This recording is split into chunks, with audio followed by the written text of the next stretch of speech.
Katatapos lang ng maglolong Julio at Crispin na mag-orasyon sa harap ng altar. Kinuha ng matanda ang isang palangganang asin at naglakad palabas ng bahay. Sumunod naman sa kanya ang kanyang apo. Dumiretso siya sa tarangkahan at mula doon ay sinimulan niya ng magsaboy ng asin habang patuloy na nagdarasal. Nang matapos ay isinunod naman ang iba pang sulok ng kalamansian. Ang ganitong gawain ay ginagawa nila habang umiikot.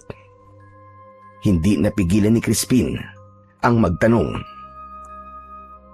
Lolo, para saan ba talaga yung ginagawa natin? Bakit po kailangan natin mag-orasyon bago po magdilim? Saka, bakit ka po palaging nagsasayang po ng asin? Di ba po masama yun?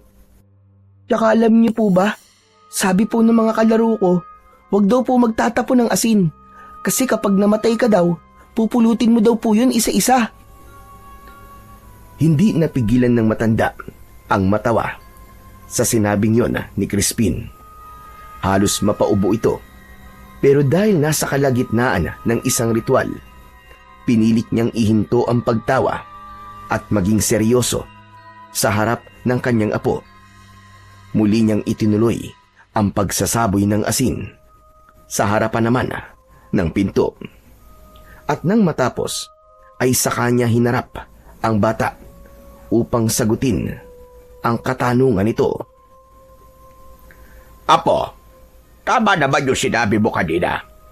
Masama nga ang nagsasayang pero hindi naman pagsasayang ang tawag sa ginagawa natin. Pinalalakas ko lang ang proteksyon ng ating lugar. Po? Protection po? Ibig niyo pong sabihin, Lolo, may protection po ang lugar na to? At ang asin, ayan siyang nagpapalakas nito? Eksakto! Nakuha mo! Pero Lo, bakit po? Bahagyang napakunot ang noo ng matandang lalaki nang marinig ang muling pagtatanong ng bata. Anong bakit? Bakit po kailangan niyo pong palakasin ng proteksyon? Bakit may magnanakaw po ba? Oo, meron. Sus, magnanakaw lang naman pala eh. Kayang-kaya niyo po yun, Lo. Pero teka po, bakit nga ba tayo nag-aalala? Wala naman po siyang mananakaw dito sa atin eh. Hindi naman simpleng magnanakaw ang tinutukoy ko, Apo. Ang sinasabi ko ay yung mga nilalang na nagnanakaw ng buhay. Iyon ang iniiwasan kong makapasok dito sa atin. Lumaki ang mga mata ng batang si Crispin nang marinig ang sinabing yon ng kanyang lolo. Agad siyang kinilabutan at halos hindi nakapagsalita. Oh, bakit bigla kayatang natahimik? Natatakot ka ba? Hindi po ah. Nagulat lang po ako sa sinabi niyo, Lo. Yung bang tinutukoy niyo po yung pong mga nilalang ng dilim na maaari pong makasakit sa atin? Sila nga. Kaya natin ginagawa to ay para hindi sila makapasok dito sa ating bakuran. Ano pong mangyayari, Lo, kapag nakapasok po sila? Kapag nakapasok sila, may isa pa naman tayong depensa. Ayan o, yung pinakamatandang puno ng kalamansi. Pero nag-aalala lang kasi ako. Hindi kasi ako sigurado, Apo, kung maaasahan ba talaga yung puno na yan. Pinagbubuti ko ang pagpapalakas ng proteksyon natin sa palibot nitong taniman. Kasi, hindi ako sigurado sa puno na yan. Ganun po ba? Bakit? Ano po bang meron po sa puno na yan? Yan ang unang puno na itinanim dito ni tatay. At sabi niya sa akin noon, dito niya nakuha ang kanyang unang agimat. Agimat? Tulad po ng mga nakasabit sa may dingding po natin? Ganun po ba? Tama ka. Isa doon ay pagmamay-ari ni tatay. Yun ang pinaka-espesyal na agimat niya dahil bigay daw ito ng kanyang kaibigan. At galing ito Diyan mismo sa punong yan. Wow, ang astig naman po ng kwento, Lo. Hindi lang ito basta kwento lang, Apo. Dahil totoo itong nangyari. Huwag mong gawing biro. Sorry po, Lo. Hindi ko po intensyong gawing biro po ito. Pero naaaliw lang po talaga ako at napapahanga po. Parang ang astig-astig po kasi ng tatay niyo eh. Kayo po, ganun din po ba kayo, Lo? Mas magaling ang tatay ko kaysa sa akin. Hindi hamak. Kasi siya ang guru ko eh. Siyempre, mas magaling siya. Inilapag ng matanda ang hawak niyang palanggana. Tapos ay nagpagpag siya ng kamay. Tumingin siya sa paligid at nakitang saktong nag-aagaw na ang liwanag at dilim. Tinignan niya ang lahat ng mga punong abot ng kanyang paningin. Isa sa mga puno na tinitigan niya ay ang pinakamatandang kalamansi na matatagpuan sa halos pinakagitna ng kanilang bakuran.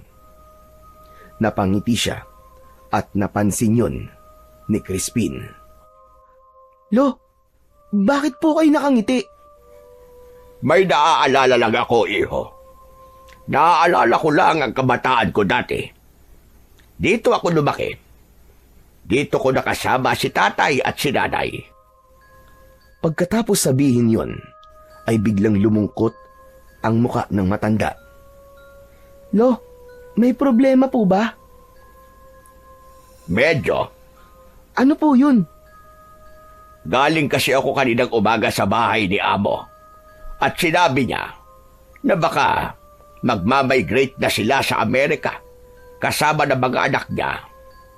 Tapos itong lupa daw, balak na daw nilang ibenta kasi gagamitin nilang panimula doon. Po, ibibenta na po nila itong lupa. May bibili po ba nito, Lo? Nasa dulo na po ito ng baryo at medyo liblib. Tapos, wala pa pong mga kapitbahay. Meron din siguro. Lalo na kung ibibenta nila ito ng mura. Iniaalok nga ito sa akin ni Amo eh. Saan naman ako kukuha ng perang pambabayad? Wala naman tayong maraming pera. Nakakalungkot nga po, Lo. Pag nangyari po yun, saan po tayo titira? Kapag may bago na pong may-ari nitong lupa. Yun nga ang problema, Apo. Masakit sa akin na iwan ang lugar na ito. Pero mas masakit sa akin na wala tayong malilipatan. Napabuntong hininga ang matanda. Napatingin ito sa taniman na ilang dekada niya nang inaalagaan. Bagyang nangilid ang luha niya, pero pinipilit niyang pigilan. Ayaw niyang makita ni Crispin na nasasaktan siya ng sobra. Lo, wag niyo na po munang isipin po ang problema. May awa po ang Diyos. Malalampasan din po natin ang problema natin, Lo. Napangiti ang matanda matapos marinig ang mga salitang yon galing sa kanyang apo. Tama ka, Apo. Mabuti pa itara na sa loob ng bahay at maghanda na tayo ng hapunan. Pagpasok nila, agad na inihanda ng matanda ang mga bigas at nagsaing. Samantalang si Crispin naman ay umupo sa lamesa at mula doon ay tanaw niya ang mga kwintas na nakasabit sa dingding nila.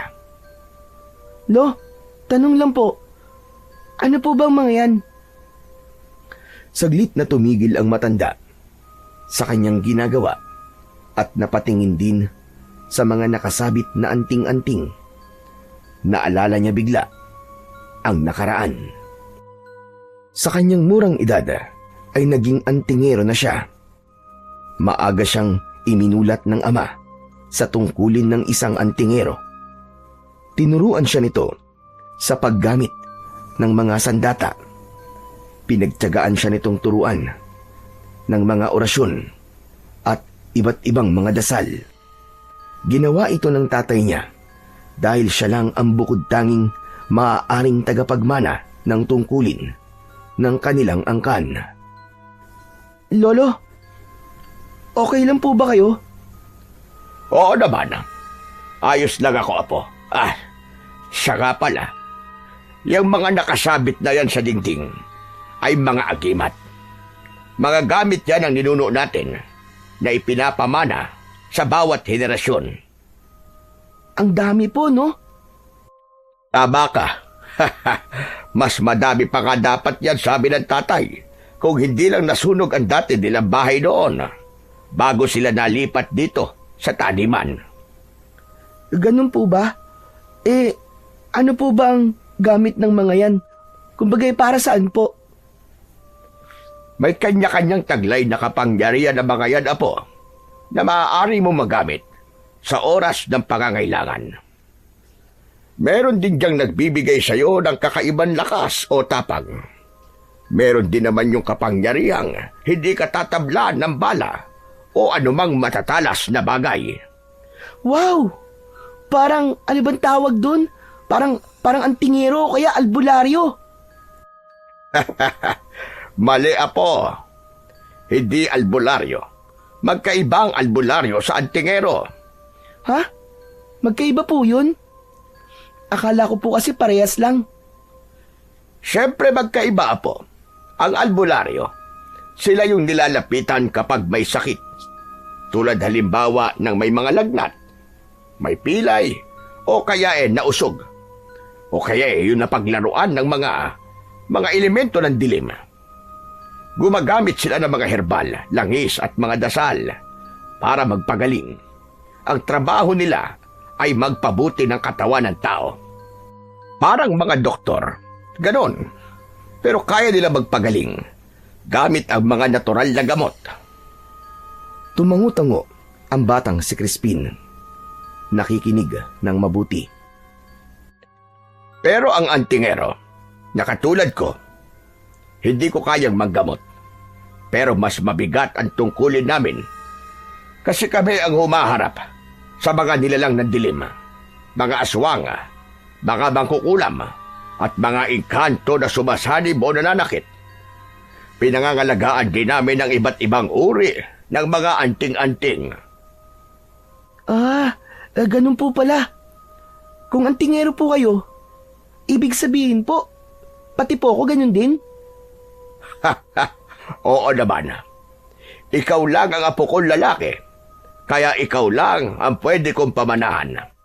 Ikaw ang susunod na mag-iingat ng mga yan, Apo. Ikaw ang poprotekta sa kanila kapag wala na ako. Po, bakit ako po ang poprotekta sa kanila? Di ba dapat po sila po ang magprotekta sa akin? Sila naman po ang may kapangyarihan eh. Napangiti si Lolo Julio. Mas lumapit siya kay Crispin at ang isang kamay ay ipinatong sa balikat nito. Bata ka pa nga, Apo. Natural lang na hindi mo pa lubos na maintindihan ang lahat. Alam mo, Apo, ang anting-anting, hindi kusang gumagalaw para protektahan ang may-ari.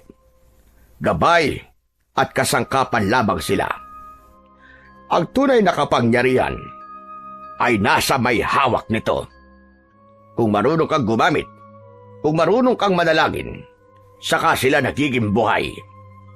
Pero meron din namang pagkakataon na kusang kumikilos ang mga ito. Lalo na kapag nasa panganib ang may-ari o kaya naman kapag may banta na hindi na kayang harapin ng tao. Sandaling natahimik si Crispin. Pinagmasdan niyang muli ang mga anting-anting. Tapos ay napakamot sa kanyang ulo. Teka, nakakalito naman po, Lolo. Hayaan mo, iho. Unti-unti na ipapaunawa ko sa iyo ang lahat. Napatitig si Lolo Julio kay Crispin. Isang ideya ang biglang pumasok sa kanyang isip. Tama. Siguro nga ay dumating na ang oras para turuan at ihanda na kita po. Bilang tagapagmana ko. Po, tuturuan niyo na po ako. Lo, kaya ko po ba? Oo naman. Kayang-kaya mo. Ako nga doon eh. Mas bata pa ako sa'yo nung turuan ako ng tatay ko. Hey, nakakakaba naman po, Lo. Pero parang nakaka-excite din po. Huwag kang ma-excite.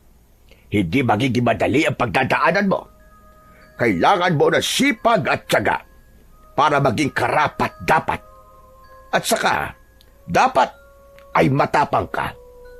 Buo ang iyong loob. Matapang na po ako, Lo. Talaga ba? Oo naman po. Saka, hindi po ako takot sa multo at sa dilim, ano? Ako nga po ang pinakamatapang sa mga kaklase ko eh. Talaga lang ah.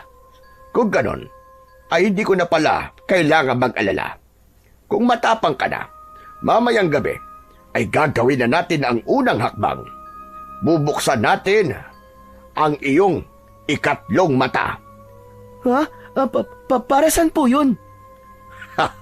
Para makita mo ang mga hindi nakikita ng karaniwang mga mata. Tulad ng mga multo, engkanto at iba pa. Kailangan ito para masanay ka na sa presensya nila. Sige po. Kayang-kaya ko po yan. Sisiw lang sa akin yun. Natawa ang matanda sa sagot ni Crispin sa kanya. Muli siyang bumalik sa kanyang ginagawa. Samantala, makalipas ang ilang oras, nang matapos silang maghapunan, tinawag ng matanda si Crispin.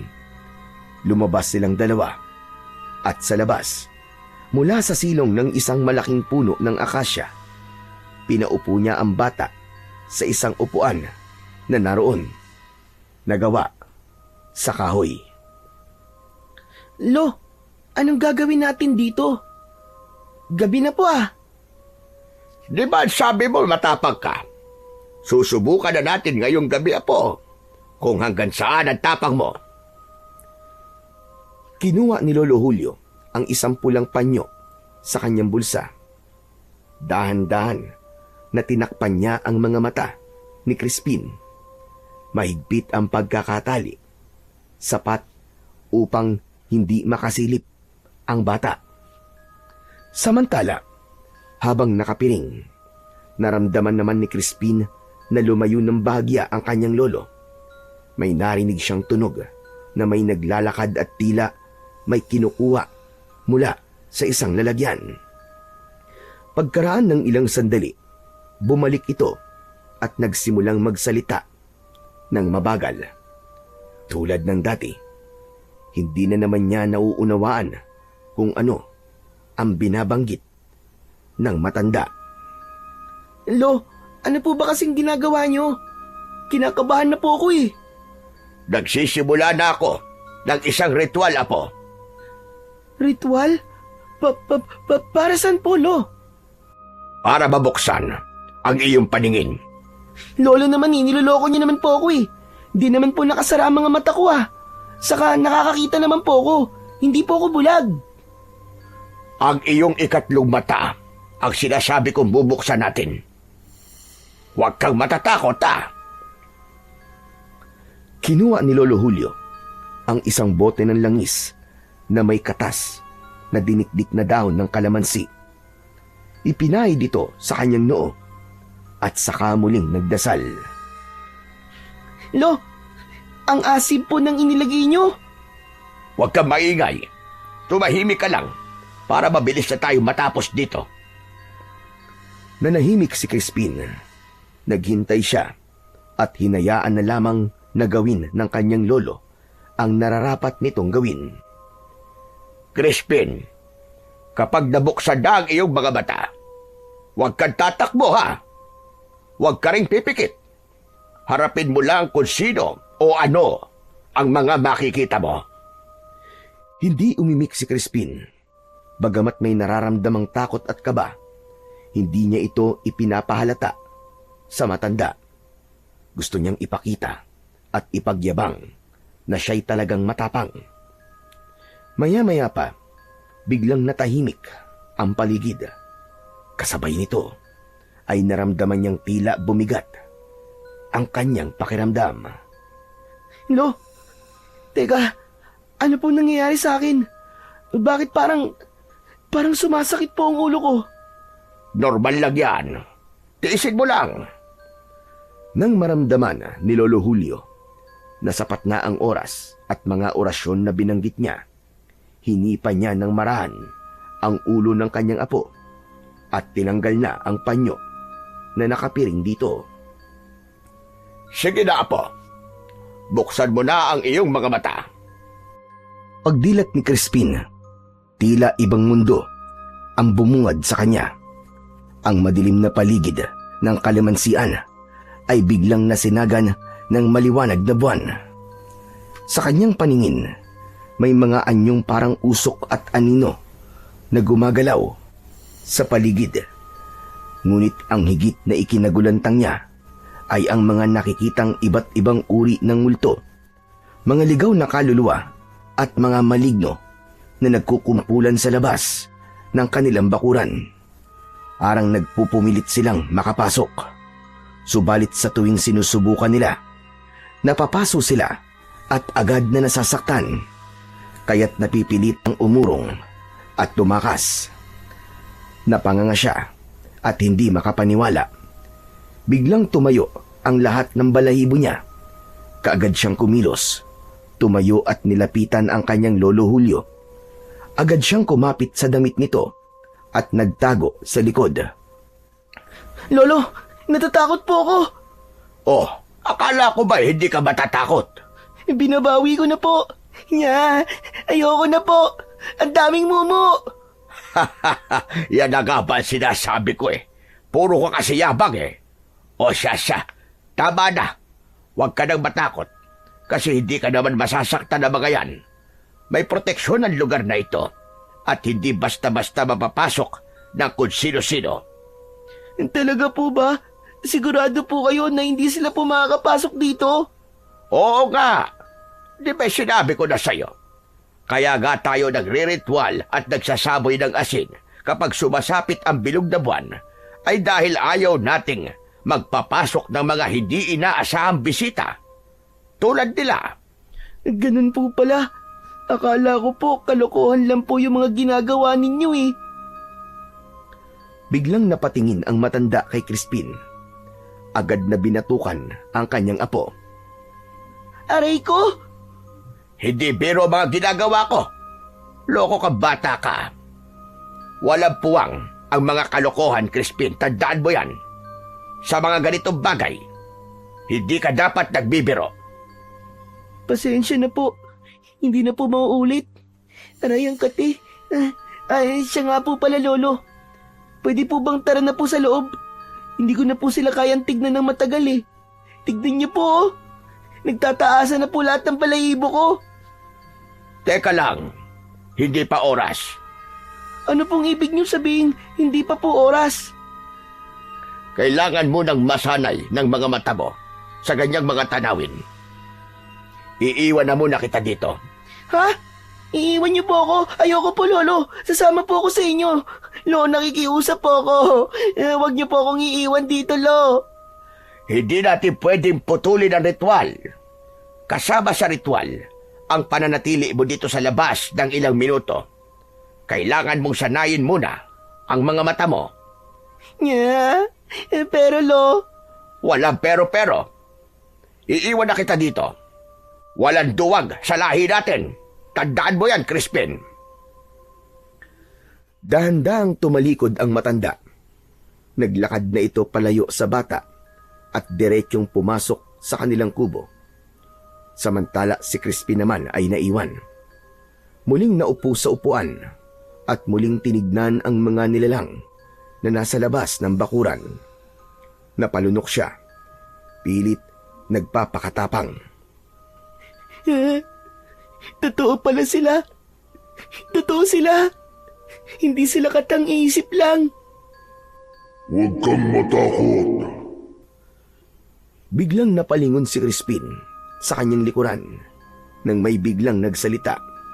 Ngunit paglingon niya ay wala naman siyang nakita. Agad na nanayo ang kanyang balahibo at pakiramdam niya ay nanlaki din ang kanyang ulo. Sino yon? Ako. Kasabay ng malamig na hangin, ay naramdaman ni Crispin ang biglang pagbigat ng paligid. Unti-unting may lumabas na usok na kulay itim mula sa pagitan ng mga puno ng kalamansi. Mula doon ay dahan-dahang humuhugis ang isang napakalaking anino. Una niyang nakita ay ang paglitaw ng dalawang mata nito na tila kulay ginto. Diretsyong nakatitig sa kanya. Sumunod ay ang mahahabang bisig nito na balot ng makakapal na balahibo. Naglalakad itong palapit sa kanya. Ilang sandali pa ay tuluyang nabuo ang anyo nito sa mismong harapan na niya. Isang higanting nilalang, nakangisi, umuusok ang bibig at amoy tabako. Lolo! Umalingaw-ngaw ang sigaw ni Crispin sa buong kalamansian. Ngunit yun ang naging malaking pagkakamali niya sapagkat agad na naagaw ang pansin ng mga nilalang na nasa labas ng bakuran. Sabay-sabay silang napalingon sa kanya at doon napagtan na nakikita sila ni Crispin. Umungol ang ilan sa kanila at sumigaw. May humihingi ng tulong. May umiiyak, may sumisigaw at iba pa. Biglang nanigas sa takot ang bata habang tinitignan isa-isa ang mga nilalang na malamig na nakatitig sa kanya. Naramdaman niya ang biglang panghihina ng kanyang katawan at ang hirap niya sa paghinga hanggang sa biglang nandilim na ang kanyang paningin at tuluyan na siyang nawalan ng malay. Samantala, nang marinig naman ni Lolo Julio ang malakas na sigaw ni Crispin, agad siyang lumabas. Bumungad sa kanya ang apo na nakahandusay sa lupa. Dali-dali niya itong nilapitan at sinubukang gisingin. Ngunit hindi ito magising. Kaya't agad niya na itong binuhat. Subalit mabigat si Crispin. Agad na umusal ng dasal ang matanda at hinalikan nito ang suot na agimat. Sinubukan niya muling buhatin ang apo at walang kahirap-hirap niya na itong nabitbit hanggang sa maipasok niya na ito sa bahay at maihiga sa katre. Kinabukasan, maagang bumangon si Lolo Julio. Hindi na siya halos makatulog magdamag dahil sa nangyari sa apo niyang si Crispin. Ilang beses din niyang pinagsisihan ang ginawa niyang pagbubukas ng ikatlong mata ng bata. Muli siyang pumasok sa kwarto matapos magkape. Nakita niyang tulog pa din si Crispin. Tinitigan niya ito. Kita niya ang pawis sa noo ng bata at ang malalim nitong paghinga. Crispin? Crispin na po. Kinabahan siyang bigla. Kaya naman maingat niyang inilapit ang palad niya sa noo nito. Diyos ko, ang init mo. Biglang nanginig ang katawan ng bata. Kaya naman, agad na tinapik ng matanda ang balikat nito. Crispin na po. Crispin, gising ka na. Buksan mo na mga mata mo. Sige na. Apo! Unti-unting nagmulat ng mga mata sa Crispin. Namumungay pa ang mga mata niya at halatang hirap na hirap sa paghinga. No? Lolo? Oo, Apo. Si lolo mo ito. Gising na. Ano bang nararamdaman mo? Giniginaw po ako, Lo. Ang lamig po. Dahan-dahang gumalaw ang bata. Inayos nito ang kanyang pagkakahiga. Saka muling ipinikit ang mga mata. Patawad, Apo. Kasalanan ko ito. Hindi ko dapat pinilit ang katawan mo. Patawarin mo ko. Ayos lang po, Lo. Kaso tong ulo ko po masakit, saka mabigat po. Parang umiikot po ang paligid. Tapos ang init, pero nilalamig naman po ako. Hinawakan ni Lolo Julio ang kanyang kamay. Ramdam niya ang panginginig nga nito. Sandali niyang kinumutan ang apo bago ito muling kinausap. Hayaan mo, gagamutin kita. Pero sabihin mo sa akin, anong mga nakita mo kagabi? Bukod po dun sa mga nilalang na nasa labas ng bakuran natin, may isang malaking nilalang po na lumapit po sa akin. Isang malaking nilalang. Teka, paano siyang nakapasok? Hindi po siya nakapasok, Lo. Doon po mismo sa bakuran natin siya nanggaling, hindi po sa labas. Teka, imposible. Wala akong nakikitang nilalang dito sa loob ng bakuran natin. Meron po talaga, Lo. Maitim siya, saka mabalahibo po ang katawan niya. Tsaka, amoy tabako po na mabaho. Isang kapre. Siguro po, Lo. Kapre nga po. Sinaktan ka ba niya? Hindi naman po, pero natakot lang po talaga ako nung lumapit po siya. Tapos ipinakita po sa akin ang tunay niyang anyo. Kaya po ako napasigaw eh. Tapos, yung mga nilalang po sa labas, lahat po sila tumingin po sa akin. Tapos, wala na. Hindi ko na po alam kung ano po nangyari. Natakot ako kasi akala ko po kukunin po nila ako eh. Hinaplos ni Lolo Julio ang kanyang buhok. O siya, sige na. Huwag mo nang isipin yon. Malamang hindi pa talaga handa ang katawan at isip mo sa ganitong mga bagay. Masyado ka pang bubot at bata. Kailangan ka pang pahinugin. Pasensya ka na talaga, Apo. Wala po yun, Lo. Ako naman po yung nagsabi na matapang po ko eh. Pero hindi naman pala. Pero Lo, pwede po bang isara niyo na lang po ulit ang mga mata ko? Kasi nakakatakot po eh. Yun lang. Hindi pwede, Apo. Hindi basta-basta ang pagsasara nito. Ilang taon muna ang hihintayin mo bago kusang sumarayan. Kapag pinilit natin, baka hindi mo makayanan. Ibig sabihin nito, Lo, makikita ko pa rin po sila? Oo, Apo, gano'n na nga. Pero huwag kang mag-alala. Hindi ka naman nila magagalaw o masasaktan, lalo na kapag nandito ka sa loob ng bakuran natin. Saka hindi kita pababayaan. Ako ang bahala sa'yo. Napayuko si Crispin. Hindi niya maitatanggi ang takot na nararamdaman niya. Ngunit sa parehong sandali ay malaki at buo naman ang pagtitiwala niya sa kanyang lolo. Lo, kakayanin ko po ba talaga ito? Paano po kung mahina ako at saka... Wala batang mahina, Apo. Kung ginagabayan ng tamang tao. Nasa dugo mo ang pagiging antingero. Ang takot ay bahagi lang ng pagsubok. Tulad ko, nalampasan ko noon ang lahat ng pagsubok at lahat ng takot. At kung kaya ko, ay alam ko na kaya mo rin. Tama po kayo, Lo. Hayaan po ninyo. Susubukan ko pong maging matapang. Haharapin ko po ang lahat. Yan! Yan ang gusto kong marinig sa iyo, Apo. Ngayon, nasimulan na natin. Kailangan na kitang unti-unting ihanda. Para kapag wala na ako, Apo, kaya mong lumaban. Kaya mong ipagtanggol ang sarili mo. At higit sa lahat, kaya mong ipagtanggol si ate mo at si amo. Si Ate Sofia? Oo, para sa ate mo. Teka, napapahaba na ang ating daldala na. Iwan na muna kita at maghahanda lang ako ng gamot mo. Gamot? Akala ko po ba hindi kayo marunong gumamot? Kaya ko naman.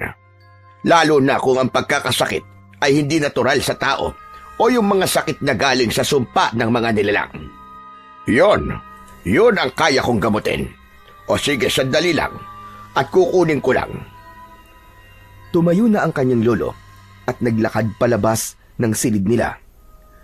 Ilang minuto ay bumalik itong may hawak na isang basong tubig. May bitbit din itong palanggana na may tubig. Nang makalapit ay inilapag niya ang mga ito sa lamisitang nasa tabi ng kanilang katre. May dinukot din siya sa kanyang bulsa, isang piraso ng puting kandila at tawas. Kailangan ko munang malaman kung bakit ka nilagnat at nagkasakit. Ikinuskus ng matanda ang tawa sa noo, dibdib at sa tiyan ni Crispin. Pumikit siya at sinimulang bigkasin ang mga orasyon ng paulit-ulit. Pagkaraan nito, inilagay niya ang tawas sa palanggana. Kasunod noon ay nagsindi siya ng kandila at itinapat yon sa tubig. Unti-unting natunaw ang kandila at nang tumigas ang patak nito sa ibabaw, unti-unting nabuo ang isang kakaibang hugis. Napailing si Lolo Julio at napabuntong hininga ng malalim. May nilalang na labis mong kinatakutan, kaya ka nilagnat. Totoo nga, isang kapre ang may kagagawa nito. Kung ganon, hindi sapat ang proteksyong ibinigay ko sa iyo kagabi. Mahina pa ang basbas mo. Kailangan ko pa yang palakasin. Ano pong ibig niyong sabihin, Lo? Ang ibig ko sabihin, mahina pa ang pananggalang ng iyong katawan laban sa bigat ng presensya ng mga nilalang ng dilim. Pero huwag kang mag-alala, Apo. Lilipas din yan. Kailangan lang natin na palakasin ang loob mo at higit sa lahat, palakasin ang iyong katawan para agad kang makabawi. Agad na pinunasan ng matanda ang pawis sa noo ng kanyang apo. Pagkatapos ay ibinabad ng sandali ang palamuti o agimat ng suot niyang kwintas sa basong may tubig. Bumigkas siya ng isang orasyon at nang matapos ay iniabot ito sa bata. O heto, inumin mo ha. Makakatulong ito upang gumaling na ang lagnat mo. Magpahinga ka lang muna. Ako nang bahala sa lahat ng trabaho dito sa bahay. Dahan-dahang ininom ni Crispin ang tubig at nang matapos ay saka muling pumikit. Habang nakahiga ito ay patuloy siyang binabantayan ng kanyang lolo Julio. Patuloy ito sa pagdarasal at pag-oorasyon. At sa isip niya, kapag tuluyan ng gumaling ang apo, sisimulan na niya itong sanayin para sa mas mabibigat pang pagsubok na darating. Samantala, makalipas ang ilang sandali, narinig ni Lolo Julio ang paghinto ng isang tricycle sa harap ng kanilang bahay. Hindi niya agad pinansin yun dahil nakatuon ang tingin niya kay Crispin. Ngunit nang marinig niya ang isang pamilyar na tinig mula sa labas, ay agad siyang natigilan. Lolo Julio? Crispin! Nandito na po ako! Agad na tumayo si Lolo Julio at tinungo ang pintuan. Pagbukas niya ng pinto, bumungad ang nakangiting apo na babae. May dala itong bag at ilang supot ng mga pasalubong. Mano po, Lo? Kumusta po kayo? Ayos lang ako, Apo. Salamat at nakadalaw ka. Ang tagal din mula nung huli kang pumunta rito, ah. Pero bakit hindi ka man lang nagpasabi na ikaw ay darating? Sana man lang nakapaghanda ako. Nako, kaya nga hindi ako nagsabi kasi ayoko pong naaabala pa kayo. Gusto ko lang po kayong sorpresahin. Siya nga po pala. Asan yung makulit na bulinggit? Andun sa kwarto niya, nagpapahinga. Nilalagnat kasi. Halika, pasok ka. Nako, matutuwa yon kapag nakita ka niya. Mabilis na nagliwanag ang muka ni Sofia. Halatang miss na niya ang kapatid niya. Agad siyang pumasok, dala ang mga pasalubong niya para sa dalawa. Ay, kawawa naman si Bunso. Pero buti na lang nandito ako. Ako na ang bahala kay Crispin, Lolo. Nako, wag mo nang alalahanin ang kapatid mo. Ayos naman na siya. Kailangan lang niyang magpahinga.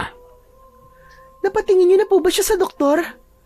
Ano ba kasi talaga ang nangyari? Ano kasi, kagabi, binuksan ko ang kanyang ikatlong mata. Ayun, natakot yata sa mga nakita niya. Ano po? Binuksan niyo po ang third eye niya? Lolo naman, bakit niyo naman po ginawa yun? Bata pa po siya, Lo. Hindi niya talaga kaya yun. Napalunok si Lolo Julio. Alam niyang hindi madaling ipaliwanag ang kanyang ginawa. Sophia, Kailangan ko nang gawin yon. Saka sana maintindihan mo na ginawa ko yun hindi para saktan siya. Ginawa ko yun kasi darating ang araw na kakailanganin niya ito. Mas mabuti nang masimulan niya habang kasama ako, habang kaya ko pa siyang gabayan. Kaso tignan niyo naman po ang nangyari sa kanya. Nagkasakit po siya. Lolo Julio, hindi po ba pwedeng hayaan na lang po muna natin siyang maging bata? Naiintindihan ko naman ang punto mo. Pero matanda na ako, Apo. Kailangan ko nang maisalin sa kanya ang lahat. Paano kung bigla akong nawala? Mamatay? Hindi ako matatahimik kung hindi ko magagawa ang tungkulin ko bago ako mamatay. Hindi ko naman siya pababayaan eh. Ay nako, bahala na nga po kayo. Sige po, Lolo. Tignan ko muna si Crispin. Siya nga po pala. Ito po ang pasalubong nyo. Nako, hindi ka na sana nag-abala pa. Nakakahiya naman. Wala po kayong dapat na ikahiya sa akin, Lo. Masaya po ako na nagagawa ko ang mga bagay na yan sa inyo. Kaya tanggapin niyo na po. Sige na. Kinuha ng matanda ang nakasupot na pasalubong at saka pumunta sa kusina. Si Sofia naman ay pumasok sa kwarto ni Crispin. Naupo siya sa gilid ng katre. Crispin? Andito ang ate. Dahan-dahang iminulat ni Crispin ang kanyang mga mata nang marinig ang tinig ng kanyang kapatid. Agad itong ngumiti nang makita ang maamo at magandang muka ni Sofia. Nandito ka, ate? Oo, nandito ako, Crispin. Bakasyon muna ako dito ng mga ilang araw. Kaya ako na muna ang bahalang mag-alaga sa'yo. Gusto mo bang kumain? May dala akong espesyal na tinapay para sa'yo. Silvanas, di ba paborito mo yun?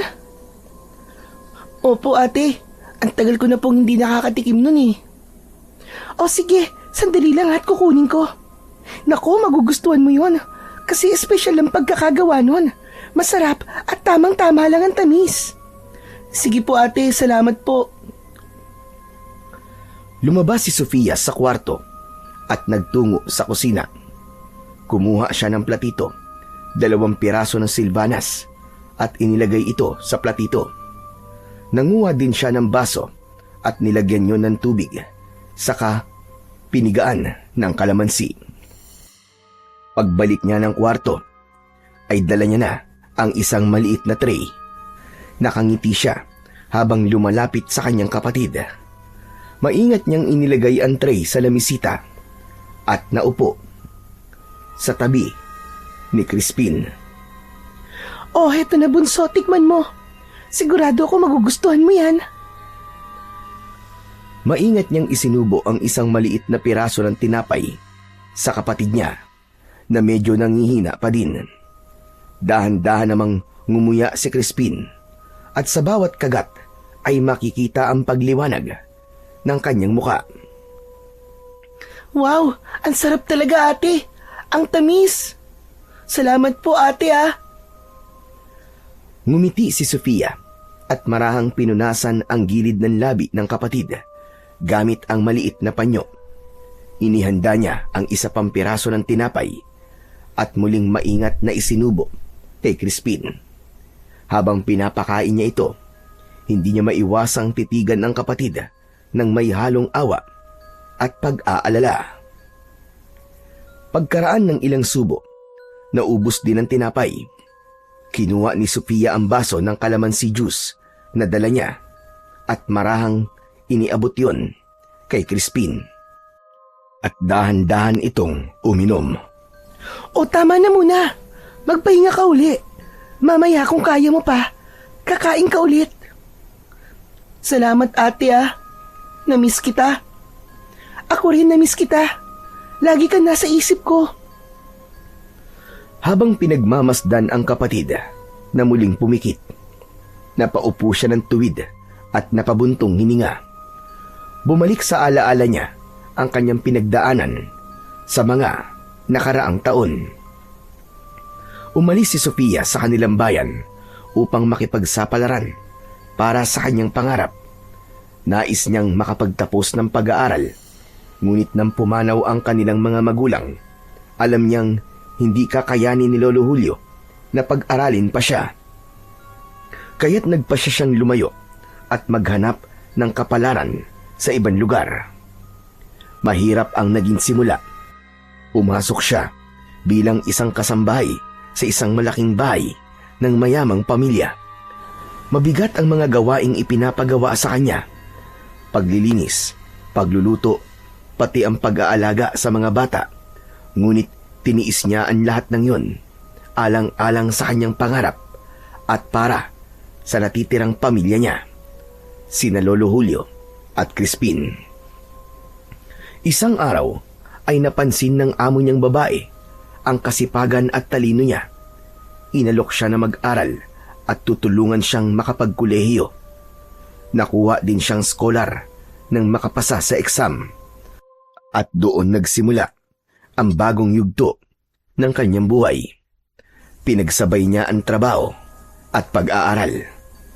Umaga nagtatrabaho siya sa bahay at sa gabi naman siya pumapasok sa eskwelahan. Hindi naging madali. Maraming gabi na halos wala siyang tulog dahil sa dami ng kailangang gawin. Ngunit sa tuwing naiisip niya si Crispin, doon siya humuhugot ng lakas. Lagi niyang iniisip na balang araw, kapag nakapagtapos siya ng pag-aaral, magiging magaan din ang buhay nila. At ngayong taon, ilang buwan na lang ay magtatapos na siya. Ngunit meron siyang isang malaking problema at siyang dahilan kung bakit siya umuwi sa bahay ng lolo niya. Samantala, nagising siya sa pagmumuni-muni nang biglang magsalita ang Lolo Julio niya mula sa kanyang likuran. Dahil sa kakaisip ay hindi na niya namalayan na pumasok ito sa silid. Ano, Apo? Kumusta na siya? Mukhang maayos naman po siya, Lolo. Kailangan lang po niya siguro magpahinga maghapon. Tignan niyo, nakatulog na po siya ulit. Tama ka. Pero magiging maayos naman yan. Maya-maya lang. Napainom ko naman na ng gamot at nadasalan ko na ng orasyon. Kaya huwag ka na masyado mag-alala. Sige po, Lo. Salamat po sa pag-aalaga po sa kapatid ko. Hindi ko kayo pababayaan. Yan ang pangako ko sa mga magulang ninyo. Ikaw, kumusta ka? Ayos lang naman din po ako, Lolo. Kumain ka na ba? Halika na sa kusina. Nakapagluto na ako ng agahan. Sige po, Lo. Nang nasa kusina na sila, kinuha ni Sofia ang bag at binuksan yun. Ay, Lo, may dala nga po pala ako ditong konting bigas, mga delata, asukal, kape. Para po sa inyo, Lo. Nako, ikaw talaga, Apo. Salamat. May tinapay na ng pasalubong may grocery pa. Salamat talaga. Mabait kan talaga, Apo. Maliit na bagay lang po yan, Lo. Hayaan niyo po, Lo. Kapag nakapagtapos na po ako ng pag-aaral at nakapagturo po ako, wala na po kayong aalalahanin. Ako na po ang bahala sa lahat. Nako, wag mo na munang isipin yan. Hindi mo responsibilidad ang lahat, Apo. Gusto ko kapag nagkatrabaho ka na, enjoy mo muna. Wag mong lurunin ang sarili mo sa responsibilidad. Wala akong pinapasalo sa'yo. Ayos lang po yun, Lo. Huwag kayong mag-alala. O siya, tara na nga doon sa kusina. Kakain na tayo. Nagsalo sa agahan ang maglolo. Matapos kumain, ay si Sophia na ang nagligpit ng kanilang pinagkainan. Siya na din ang nagkusa na gumawa ng ilang mga gawaing bahay. Mabilis na lumipas ang mga oras. Pagdating ng hapon, abala si Lolo Julio sa pagwawalis ng bakuran habang may nakasinding siga sa ilalim ng pinakamatandang puno ng kalamansi. Maingat naman si Sofia na naglalagay ng dagdag na tuyong dahon upang makontrol ang apoy, upang tama lang ang usok. Ginagawa nila ito para maitaboy ang mga lamok at mga kulisap na naninira ng mga bunga ng kalamansi. At ginagawa din nila ito upang mapalayas ang mga masasamang espiritu na maaaring di kinayang hadlangan ng mga proteksyon na inilalagay ni Lolo Julio sa kanilang tarangkahan. Samantala, habang abala sila, biglang napansin ni Sofia na papalabas ng kanilang kubo ang kanyang kapatid. Medyo maputla pa ang bata, pero maayos na ang lakad nito at nakangiti. Agad na nilapitan ito ng dalaga. Napatingin din ang matandang lalaki. Oh, Crispin! Kumusta ka na? Bakit lumabas ka? Ayos na po ang pakiramdam ko, ate. Gusto ko lang pong makalanghap ng sariwang hangin. Nagkatinginan si Lolo Julio at si Sofia. Nakahinga sila ng maluwag nang marinig na maayos na ang pakiramdam ng bata. Agad na pinatay ng dalaga ang siga upang mamatay ang apoy. Sinabuyan naman ito ng tubig ni Lolo Julio upang hindi na kumapal pa ang usok. Ginawa nila ito upang hindi makalanghap ng usok ang bata. Apo, diyan ka na muna sa may balkonahe ha. Mas ayos dyan kasi presko at hindi masyadong mausok. Ay, salamat sa Panginoon at okay ka na. Tinanggap na ng iyong katawan ang mga gamot. Gusto mo ba kumain? Ano gusto mo? Mamaya na po, Lo. Dito na lang po muna ako tatambay. O sige. Diyan ka lang at kami tatapusin pa namin ang pagwawalis at paglilinis namin dito ng ate mo. Kasi sa 1 linggo, dadalaw dito ang mga amo natin. Kailangan maayos at malinis itong kalamansian para matuwa naman sila. Tumango ang bata. Ipinagpatuloy naman ng dalawa ang kanilang ginagawa. Mabilis na lumipas ang mga oras. Nang matapos ang pagwawalis at paglilinis, pumasok na sa loob ng kubo sina Lolo Julio at Sofia upang maghanda ng hapunan. Samantala, si Crispin ay mas piniling manatili muna sa labas. Maliwanag pa naman, kaya hindi pa niya inaalala ang mga nilalang na maaaring magpakita sa kanya. Parente lang siyang nakaupo sa balkon habang kinakain ang meriendang ibinigay sa kanya ng kanyang ate kanina. Ngunit habang kumakain siya, ay bigla siyang nakaamoy ng mabaho. Para bang amoy bulok na karne. Agad siyang napatakip ng ilong at napatigil sa pagmuya. Yak! Ang baho naman! Sa kaya galing yun? Luminga-linga siya sa paligid. May napansin siyang nakadapong isang malaking ibon sa puno sa kabila ng kalsada malapit sa kanilang tarangkahan. Kakaiba ang anyo nito. Higit na mas malaki yun kesa sa pangkaraniwang uwak o agila. Nangingintab ang mga pakpak nito at mapupula ang mga mata. Tumayo si Crispin at naglakad papalapit sa kanilang gate. Hindi niya maipaliwanag pero parang hinihila siya ng kuryosidad. Ngunit bago pa makalapit ang bata, biglang humuni ng napakalakas ang ibon. Isang matinis at nakapangingilabot na parang sigaw. Biglang natigilan ang bata. Crispin, huwag kang lalabas! Bumalik ka dito, bilisan mo! Nang marinig ito ni Crispin, ay bigla itong napalingon. Nakita niya ang kanyang lolo na may hawak na itak habang palabas ng kanilang kubo. Mabilis itong tumakbo palapit sa kanya. Biglang sumigaw ng malakas ang ibon. Kaya naman, muling bumalik ang atensyon ng bata dito. Nakita niyang lumapag ito sa lupa at sa harap niya mismo ay nagbago ito ng anyo. Mula sa pagiging ibong malaki ay naging isa itong nakakatakot na nilalang. Itim ang balat nito. Magulo ang mahaba nitong buhok. Mapula ang mga mata at ang bibig ay puno ng matatalim na pangil na animo ay mga kutsilyo. Mahaba din ang mga kuko nito na kayang-kayang pumunit ng laman. Naglalaway din ito habang nakatingin kay Crispin. Lolo!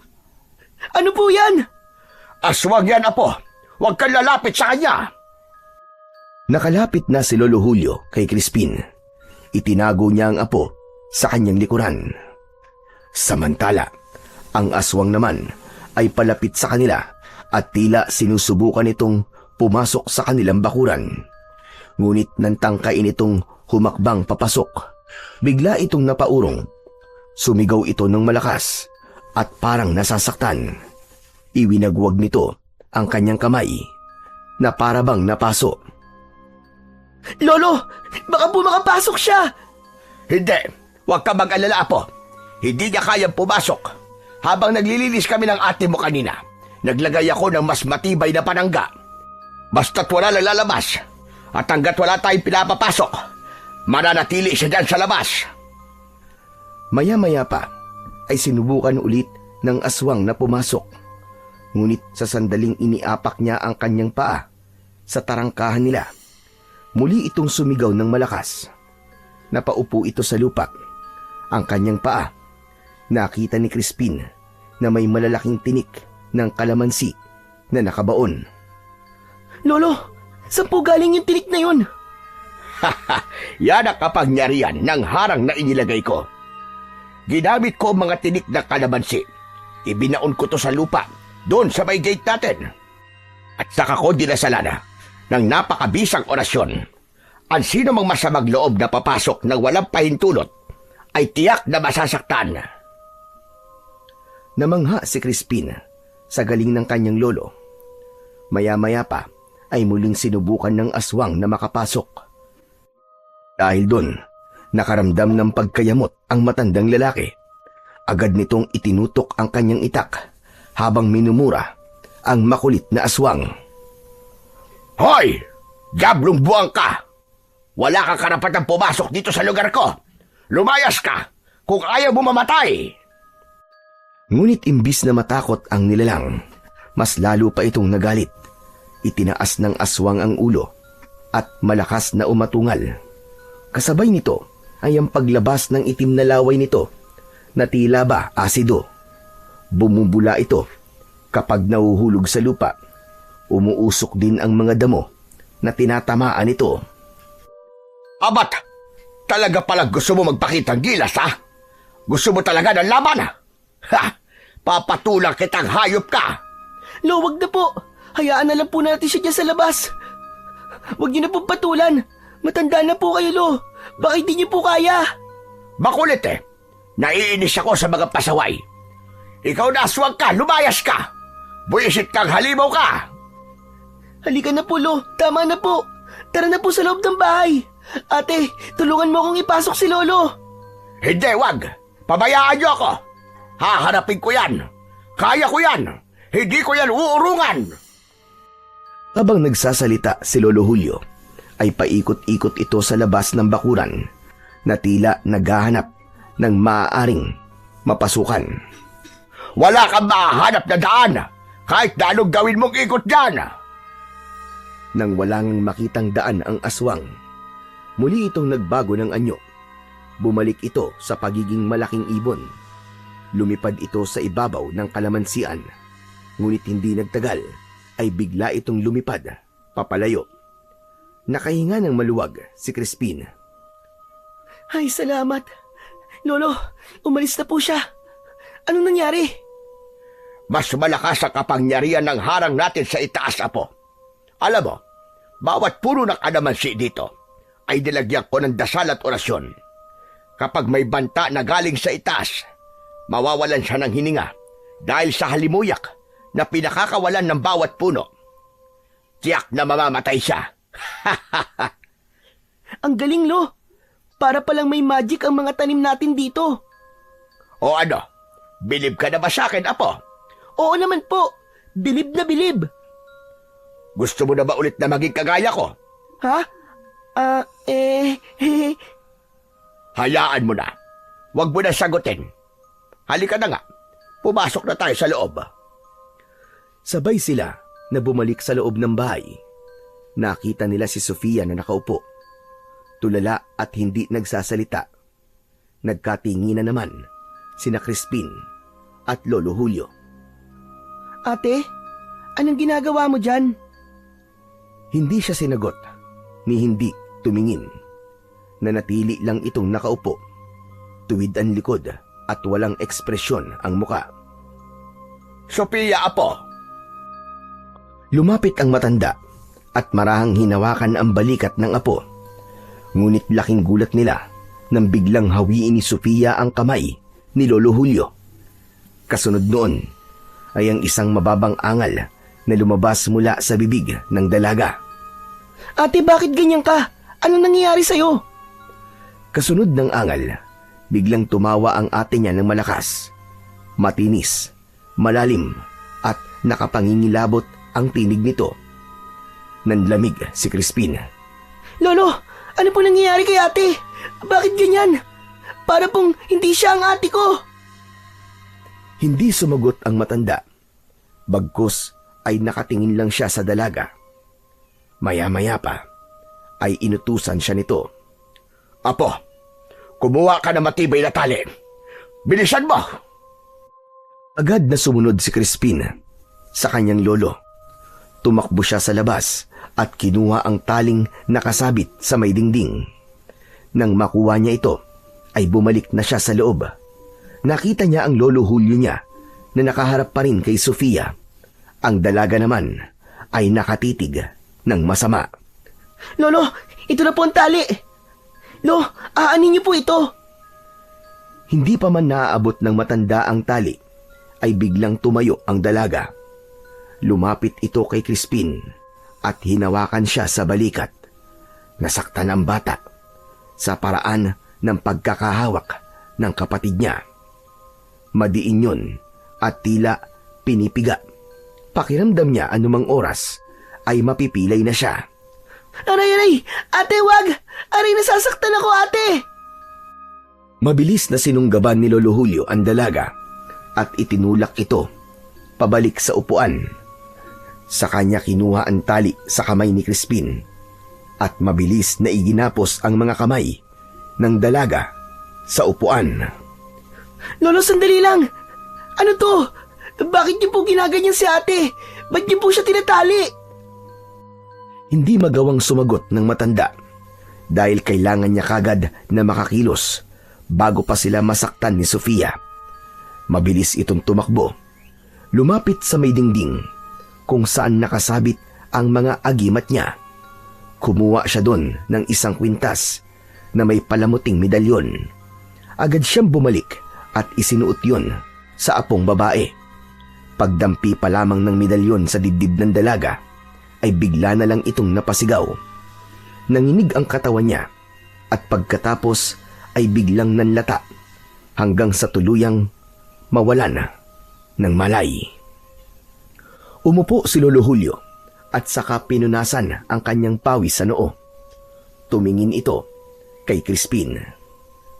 Hindi ko alam kung ano ang nangyari sa kanya. Kailangan ko muna siyang matawas para malaman natin kung ano ang problema.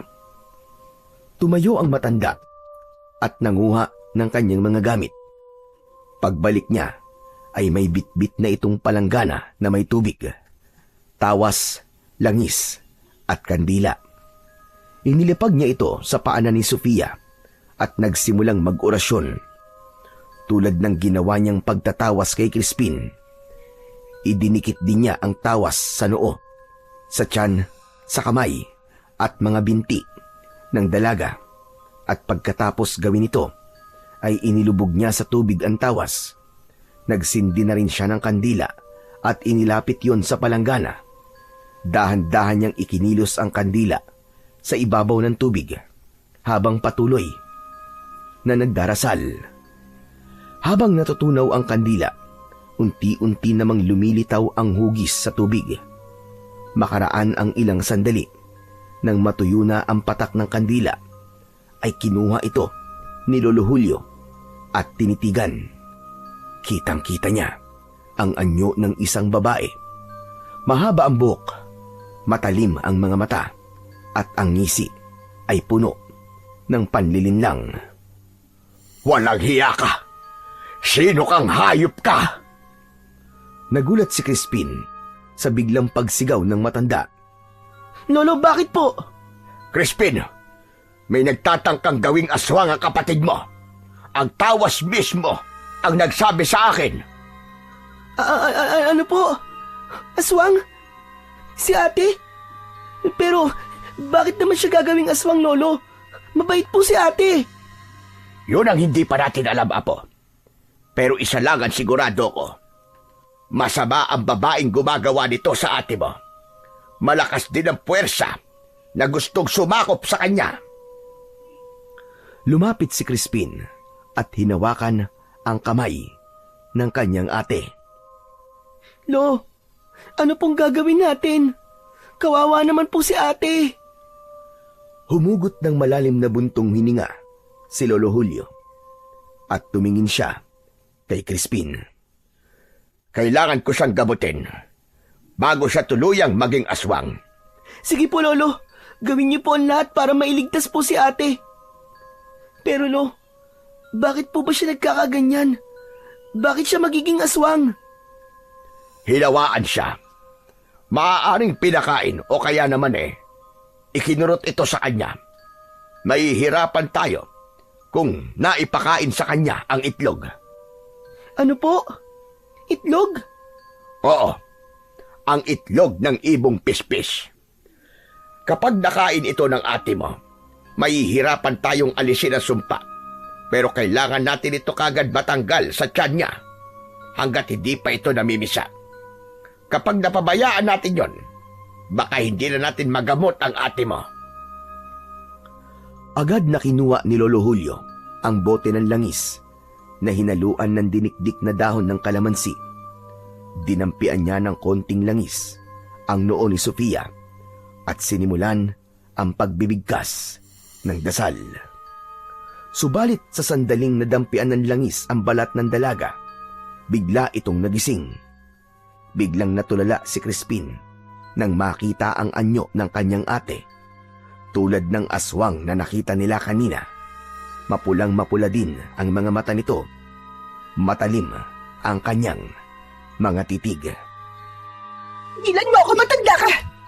Akin ang katawan ng apo mo! Akin ang katawan ito! Nagulat si Crispin dahil iba na rin ang boses ng kanyang ate. Naging mas matapang at magaspang kung magsalita. Ang boses ay tila boses ng isang demonyo na nasa pinakailalim ng lupa. Samantala, si Lolo Julio naman ay hindi nito pinansin ng apo. Itinuloy nito ang kanyang pag-oorasyon. Tigilan mo na yan! Huli na kayo! Akin na siya! Akin siya! Hindi mo makukuha ang apo ko! Lumayas ka sa katawan niya, demonyo ka! Biglang umangat ang katawan ng dalaga sa upuan. Tila may malakas na puwersang humihila dito pataas at sinusubukan itong makawala sa pagkakagapos. Mabilis na naglakad ang matanda patungo sa dingding kung saan nakasabit ang iba pa niyang mga gamit. Dinampot niya ang isang buntot ng page. Pagbalik niya ay walang pag-aalinlangan niyang hinagupit ito ng latigong page. Tigilan mo yan! Tigilan mo yan! Susunog ako! Tumigil ka! Ngunit hindi siya pinakinggan ni Lolo Julio. Muli nitong hinampas ng buntot ng pagi ang dalaga. Kasabay nito ay nagpatuloy siya sa pagbigkas ng dasal. Sa bawat tampas ay lalong lumalakas ang sigaw ni Sofia. Pinipilit niyang makawala, ngunit dahil maigpit ang pagkakatali, hindi siya makaalis o makalaban ng gusto. Crispin! Crispin, tulungan mo ko! Biglang napatitig ang bata nang marinig na humihingi ng tulong sa kanya ang kanyang ate. Lolo! Lolo, tama na po! Nasasaktan na po si ate! Huwag kang palinlang! Hindi na yan ang ate mo! Pero Lolo, Hindi si Sofia nasasaktan, kundi ang espiritu na sumasakop sa kanya. Kaya wag mo akong pigilan! Muling pinalo ng matanda ang hita ni Sofia. Galit na galit ang mga mata ng dalaga. Naging mas mapula at mas nakakatakot. hindi! Hindi mo ako mapapalayas! Malakas ako! Hindi ako aalis! Akin ang katawan na ito! Buwisit ka! Bakit mo ba ito ginagawa? Ano bang kasalanan ng apo ko sa'yo?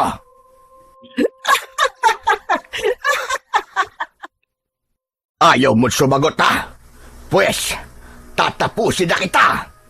Sige, subukan mo! Subukan mo! Siguraduhin mo lang ha, na biglaan ang pagpatay mo sa akin. Dahil kapag nakahinga pa ako, kahit 3 segundo, titiyakin kong makakasama sa hukay ang apo mo. Isinusumpa ko! Halos maiyak si Crispin sa nakikitang paghihirap ng kanyang ate Sofia. Mahal na mahal niya ito at nasasaktan siya habang nakikitang namimilipit sa sakit ang ate niya. Kahit pasabihin ng kanyang lolo na hindi ito ang nasasaktan sa mga palo ng latigo. Naging paulit-ulit pa ang paghampas at pagdarasal hanggang sa isang malakas na sigaw ang lumabas mula sa bibig ng dalaga. At habang sumisigaw ito, muling dinampot ng matanda ang langis na may halong kalamansi. Ibinuhos niya ito sa ulo ng dalaga. Nagpupumiglas ito. Halos umuga na ang upuan. Lumayas ka sa katawan ng apo ko! Hindi mo pag-aari ang dugo ng lahi ko! Hindi mo pag-aari ang aking apo! Sa puntong yun ay muling napasigaw si Sofia at pagkatapos ng sigaw, nangisay ito, nagsuka at saka biglang nanlupaypay. Hinawakan ni Lolo Julio ang ulo ni Sofia at bahagyang itiningala. Agad niyang napansin na naglalaway ito ng sobra. Malapot, mahaba, at tila hindi napuputol. Hindi. Hindi maaari ito. Crispin, madali ka. Kumuha ka ng mga tuyong dahon ng kalamansi sa labas. Kailangan natin pausukan ang ate mo. Hindi na nagdalawang isip ang batang si Crispin. Mabilis siyang tumakbo palabas. Maliwanag ang buwan ng gabing yon. Kaya naman, hindi problema ang tanglaw. Malinaw niyang nakikita ang paligid. Huli na nang maalala niyang bukas pala ang kanyang ikatlong mata. Ang ginawa niya, iniyuko na lamang niya ang kanyang ulo. Saka siya bahagyang umupo at nagsimulang mamulot ng mga tuyong dahon. Medyo nahirapan siyang mag-ipon dahil kakalinis lang ng kanyang ate at lolo ng bakuran at ilalim ng mga puno ng kalamansi. Ganun pa man, ay ipinagpatuloy niya ang kanyang ginagawa. Isa-isa niyang pinulot ang lahat ng kanyang mga nakikitang dahon. Ngunit maya-maya pa ay may narinig siyang isang malakas na kalabog sa kanyang likod. Dahan-dahan siyang lumingon. Nang makita niya kung ano ito, ay halos matumba siya sa gulat. Muling nagpakita sa kanya ang kapre at diretso itong nakatingin sa kanya. Sa sobrang takot ay muntik na naman siyang himatayin, ngunit biglang nagsalita ang kapre. Huwag kang matakot, bata. Wala akong masamang pakay. Narito ako para tumulong. Nanlaki ang mga mata ni Crispin. Natatakot pa rin siya at halos manginig ang kanyang mga kalamnan. May dala akong bagay na makakatulong sa kapatid mo. Ibuka mo ang iyong mga kamay. Dahil sa kaba, ay hindi malaman ni Crispin ang gagawin. Napatingin na lang siya sa malaking nilalang. Kinakabahan na baka kapag tumanggi siya ay magalit ito sa kanya. Kaya't dahan-dahan niyang iniunat ang kanyang mga kamay na nanginginig pa rin. Mula sa palad ng kapre, may inihulog itong tila pinong pulbos. Kulay kayumanggi ang kulay nito. Makinig ka. Ihalo mo ito sa kanyang inumin. Huwag kang mag-alinlangan.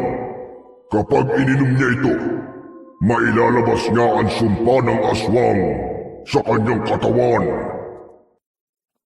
Nang matapos ay nag-angat ng tingin si Crispin, pero sa isang kisap mata, biglang naglaho ang kapre. Niwala itong iniwanang anumang bakas. Tumayo siya at muling tumakbo. Halos matisod pa siya sa pagmamadaling bumalik sa loob ng bahay. Tangan-tangan ang pulbos. Pagpasok niya, ay agad siyang tinanong ng matanda. O ano, Apo? Nasaan na ang pinapakuha ko sa'yo? Tubalit, hindi niya sinagot ang kanyang lolo. Bagkus ay dumiretso ito sa kusina upang kumuha ng isang basong tubig. Inilagay niya doon ang pulbos. Kusa naman itong natunaw. Naging parang ordinaryong tubig na lang ito sa paningin. Nang matapos, ay kagad na lumapit siya sa kanyang ate Sofia. Ipapainom na sana niya ang tubig, ngunit pinigilan siya ng lolo niya. Crispin, sandali iho. Ano ba ang plano mong gawin? Gumawa po ako ng gamot niya, Lolo. Ano ka mo?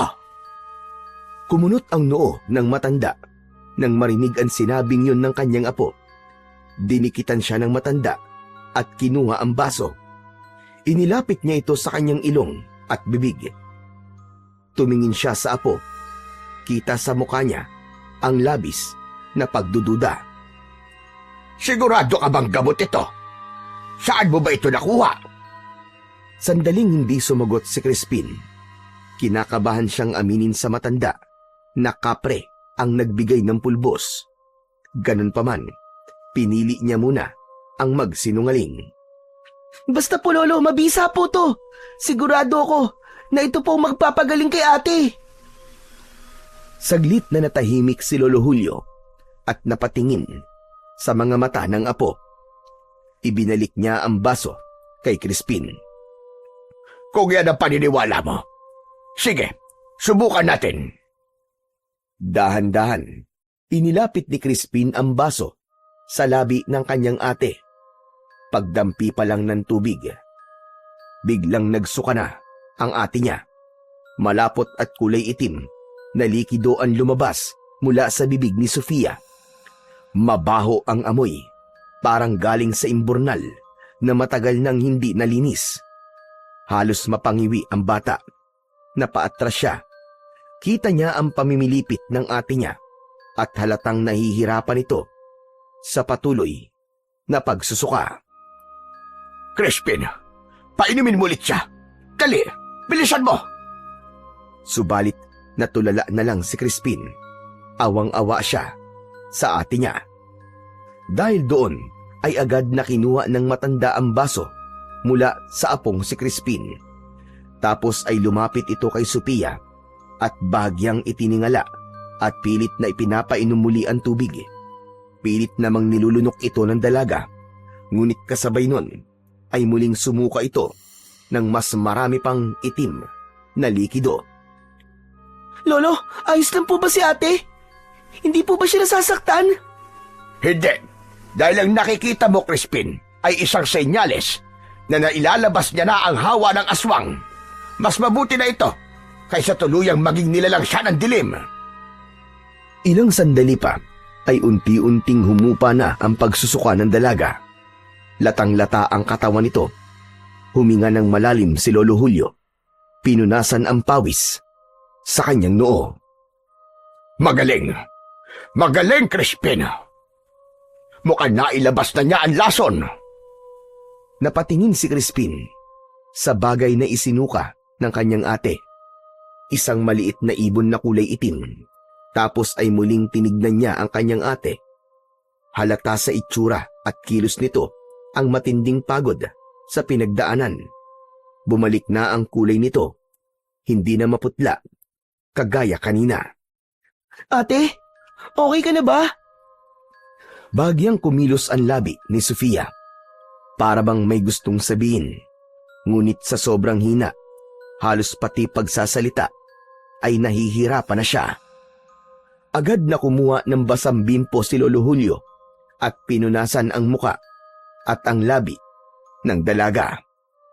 Salamat sa Diyos. Napakahusay ng ginawa mong gamot, Crispin. Hindi ko alam kung saan mo nakuha ang gamot, pero nakatulong talaga. Halika. Tulungan mo kong alalayan siya papunta sa silid. Dito na lamang tayo muna matulog sa sala. Sige po, Lolo. Pinagtulungan na ng dalawa na akayin ang dalaga papunta sa kanilang silid. Inihiga nila ito ng maayos at dahan-dahan. Nang matapos, ay agad na kinumutan ito ni Crispin. Kinabukasan, maagang nagising si Sofia.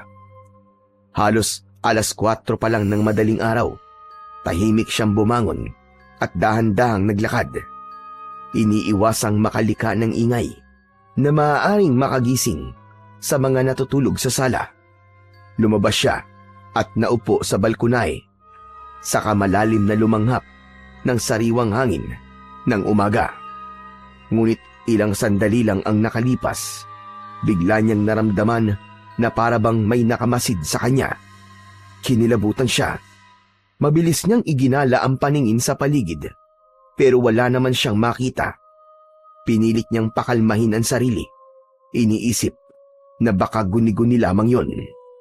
Ngunit bago pa siya tuluyang kumalma, isang bato ang lumipad at muntik nang tumama sa kanya. Sunod-sunod, isa pang bato ang nahulog sa kanyang tabi. Sino ka ba nagtitrip sa akin, ha? Walang sumagot, kundi ang katahimikan. Muli ay isa pang bato ang nakita niyang lumapag sa tabi niya. Bahagya niyang nakita na kumislap ang isa sa mga yon, kaya't pinulot niya. Laking gulat niya nang mapagtantong kulay ginto ang bato. Hinanap pa niya ang iba at kanyang pinulot. At tulad ng nauna niyang pinulot, kulay ginto din ang mga ito. Binitiwan niya itong muli at saka tumingin sa paligid. Natakot ang dalaga. Agad-agad siyang tumayo at papasok na sana siya ng bahay, pero biglang lumabas ang lolo niya. Nagising na ito at balak ding magpahangin. Nagkagulatan pa sila sa may pinto. Sophia, Lo, bakit ka nandito sa labas? Madilim pa. kagigising ko lang po, Lo. Nagpahangin lang po ako dito sa balkon. Ay, siya nga po pala. May ipapakita po ako sa inyo. Kaagad na yumuko ang dalaga upang kunin sana ang mga bato, pero bigla itong naglaho. Sandali nga, ano bang hinahanap mo dyan?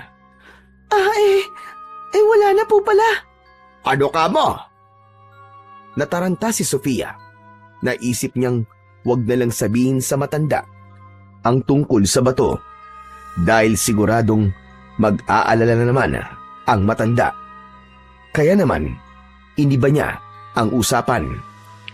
Wala po, Lolo. Ay, siya nga po pala. Gusto niyo po ba ng kape? Magtitimpla po muna ako. Papasok na sana siya sa bahay, ngunit bigla siyang pinigilan ni Lolo Julio. Dumito ka na muna, Apo. Mag-uusap lang tayo sandali. Sige po. Tatanungin kita, ha?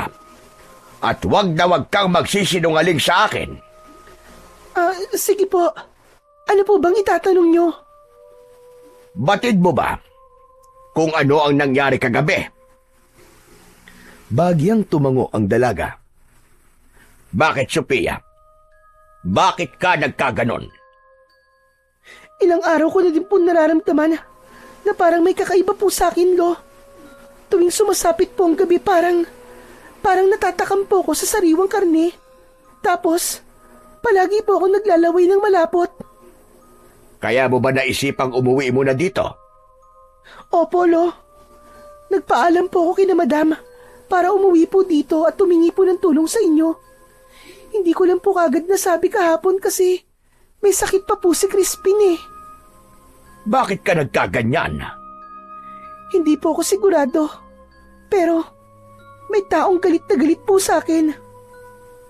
Babae, mahaba ang buhok at may nunal sa ibaba ng kanyang labi. Siya ba ang babaeng may matinding galit sa'yo? Nanlaki ang mga mata ni Sofia nang marinig ang sinabi ng lolo niya. Teka, Lo. Paano niyo po nalaman? Wala pa naman akong pinagsasabihan kahit kanino. Malalaman ko talaga, iya. Isang antingero ang lolo mo. Habang ginagawa ko ang tawas kagabi, siya ang pinakita sa akin. Malakas ang negatibong enerhiya ng babaeng yon.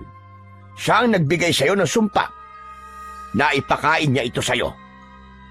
Madali lang po sa kanya para gawin sa akin yun, Lo. Kasi kaklase ko siya. Dati siyang matalik kong kaibigan. Hindi ko nga alam na galit pala siya sa akin. Natinitira niya ako patalikod at pinag-iisipan ng masama. Ang iniisip niya kasi, inaagaw ko raw ang nobyo niya. Pero hindi po yun totoo, Lo. Wala po akong balak na gawin yun. Naniwala lang siya sa chismis na nagpapaligaw daw ako. Wala namang ganun. Yun na nga mahirap, Ihay. Minsan ang chismis, kahit walang katotohanan, nagiging mitya ng kasamaan. Lo, hindi ko naman po talaga kasalanan eh. Hindi ko po siya inagawan. Siya lang po talaga nag-iisip nun. Pero bakit ganito? Bakit kailangan niya akong gantihan ng ganito kabigat? Dahil puno siya ng galit at inggit. Pero huwag kang mag-alala, Apo.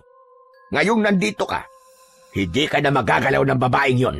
At ito pa, may magaling ka ng manggagamot. Po? Teka, hindi po ba? Kayo po ang gumamot sa akin kagabi. Wala kang naaalala talaga. Ang natatandaan ko lang po ay nung nagsuka na po ako nung nagsuka. Maliban po doon ay wala na, Lolo. Si Crispin, siya ang gumamot sa'yo. Talaga po, Lolo? Pero, paano niyo po nagawa yun? Tinuruan niyo po? Hindi. Ang totoo niyan, hindi ko alam kung anong klaseng gamot ang ibinigay niya sa'yo. Sa una, parang ayaw ko sanang ipainom sa'yo. Pero nang makita ko ang determinasyon sa kanyang mga mata, hinayaan ko na siya. Mukhang lumalabas na ng kusa sa kanya ang pagiging antingero, Lolo. Hindi ako sigurado, pero baka nga. Lolo, magaling na po ba talaga ako? Talaga po bang napagaling na po ako ng kapatid ko? Magaling ka na. Sigurado ako ron. Dahil naisuka mo na ang lason. Wala ka nang dapat ipag-alala, Iha. Ay siya nga pala. Palitan natin yung suot mong medalyon. Heto ang isuot mo. Teka, sa inyo po medalyon na to ah. Bakit niyo po ibinibigay sa akin? Hayaan mo na. Mas mabisa kasi yan. Mas malakas kaysa rito. Sapat ang proteksyon niyan para hindi ka na muling mabiktima ng aswang na yon. Paano naman po kayo? Magsusuot na lamang ako ng iba mamaya. Salamat po, Lolo. Salamat po ng marami sa inyo ni Crispin. Niyakap ni Sophia ang kanyang lolo. Ngunit ilang sandali lang ay biglang kumalas ang matanda. Nakakunot ang noo nito habang nakatingin sa puno na nasa kabilang kalsada. Nakita niya ang 2 bola ng apoy sa itaas ng isang puno. Sophia, pumasok ka muna sa loob. Bakit po, Lolo? Ano po ba yun? Huwag ka na magtanong, pumasok ka na. Mukhang hindi pa tapos ang laban natin. Nariyan na naman ang aswang at mukhang alam ko na kung bakit ka napadpad dito. Sinusundan ka ng damuhong yan. Dali-daling sumunod si Sophia at pumasok sa loob ng bahay. Nilingon pa niya saglit ang puno at nakita nga ang kakaibang liwanag. Mabilis niyang isinara ang pinto. Samantala, hindi kumarap si Lolo Julio habang nakatitig sa puno. Walang hiya ka! Ayaw mong tigilan ang apo ko! Demonyo ka! Samantala, sa loob ng bahay ay nagising naman si Crispin. Nakita niya ang ate niya na tila takot na takot at nakatingin lang sa pintuan. Ate, bakit? Ano yun? May nakita si Lolo. Doon sa labas. Parang pulang liwanag sa may puno. Sabi niya aswang daw yun. Pinapasok niya ako dito sa loob. Maya-maya pa ay narinig nila ang malakas na boses ng kanilang lolo. Kung akala mo'y makukuha mo ulit ang apo ko, nagkakamali ka, demonyo ka! Huwag kang aalis dyan! Magtutos tayong dalawa! Sa loob ng bahay ay hindi mapakali si Crispin. Nag-aalala siya para sa kanyang lolo. Teka, sandali. Kakalabanin ni Lolo ang aswang, ate. Ba kung anong mangyari kay Lolo? Matanda na siya. Hindi mapakali sa loob ng bahay ang bata. Maya-maya ay may biglang napansin siya sa mga hanay ng mga nakasabit na agimat at mga medalyon. Isa sa mga ito ang tila kusang gumagalaw kahit wala namang hangin. Ang kwintas ay may palamuti na tila tinik at balat ng kalamansi. Nakalagay ito sa isang maliit na sisidlan na gawa sa kristal. Lumapit si Crispin at inabot ang kwintas. Nang mahawakan niya ito, parang may dumaloy na init mula sa kanyang palad. Hindi niya alam kung bakit, pero ramdam niyang para yun sa kanya. Agad niyang isinuot ito sa kanyang leeg. Crispin, anong ginagawa mo? Bakit mo kinukuha yan? Hindi yan laruan. Alam ko, ate, pero hindi ko naman ito paglalaruan. Tutulungan ko si Lolo. Ano ka ba? Baka mapahamak ka. Mas mabuti pang dito na lang tayo sa loob. Hayaan mo na si Lolo. Kayang-kaya niya yun.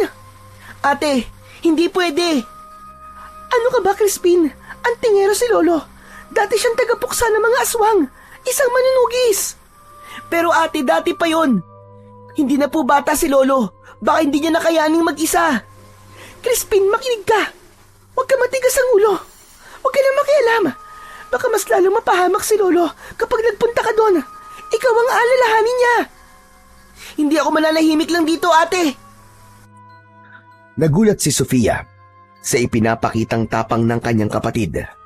Napagtanto niyang desidido talaga itong lumabas at tulungan sa pakikipaglaban ang kanilang lolo. Lingid sa kaalaman nila, ang isinuot na agimat ni Crispin ay ang siyang nagbibigay sa kanya ng kakaibang tapang at lakas ng loob. Crispin, makinig ka. Hindi ka pa handa. Pakiusap. Makinig ka naman sa akin, oh. Hindi, ate. Patawarin mo ako pero hindi ko kaya maghintay lang dito. Kawawa naman si Lolo, matanda na siya, ate. At alam mo yun. At paano naman ako? Gusto mo ba? Pati ikaw mawala sa akin? Wag naman, Crispin, pakiusap. Dito ka na lang. Wag kang lumabas. Sorry, ate. Hindi kita masusunod. Itinulak niya ng marahan ang kanyang ate. Hindi niya pinakinggan ito. Tumakbo siya palabas ng bahay. Paglabas niya, nakita niya si Lolo Julio na nasa labas ng kanilang bakuran. Narinig niyang hinahamon ng matanda ang aswang na bumaba mula sa puno. Medyo malamlam ang sinag ng buwan ng mga sandaling yon. Pero ang paningin ni Crispin ay talaga namang malinaw at nakikita ang mga nangyayari sa dilim. Nakita niyang ngumisi ang aswang, sabay talon, pababa ng puno. Inikot-ikutan nito si Lolo Julio. Lolo, tutulungan kita. Akong bahala sa aswang na yan. Lumakad palapit si Crispin pagkatapos niyang ibulong yon, pero bigla siyang natigilan nang makitang walang suot ni isang agimat ang kanyang lolo. Tanging itak lang ang hawak nito. Mabilis siyang nag-isip. Muli siyang bumalik sa loob ng bahay. Agad niyang tinungo ang lugar kung saan nakalagay ang buntot ng pagi. Katabi nito ang bote ng langis na may halong dahon ng kalamansi. Pinulot din niya ito. Pagkapulot niya, may narinig siyang bumulong sa kanyang tenga. Crispin, pahiran mo ng langis ang lati mo. Napahinto siya at napalingon sa paligid. Teka, sino yan? Wala siyang nakitang ibang tao kundi ang ate niya, pero patuloy niyang naririnig ang boses. Ako ito, Crispin. Ang kapre. Gawin mo ang sinabi ko. Pahiran mo ng langis ang buntot ng pagi. Naguguluhan pa si Crispin nung una, pero alam niya sa sarili niya na wala siyang oras para magduda. Dali-dali niyang binuksan ang bote at ibinuhos ang langis sa kanyang palad. Pinahiran niya ang buong latigo hanggang sa kumintab ito. Bahala na. Lumabas siyang muli, hawak-hawak ang latigo.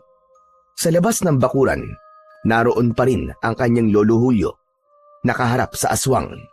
Nakangisi lang ang nilalang na parabang naglalaro lang. Tama na ang laro! Umpisahan na natin ang laban! Itinaas ng matanda ang itak.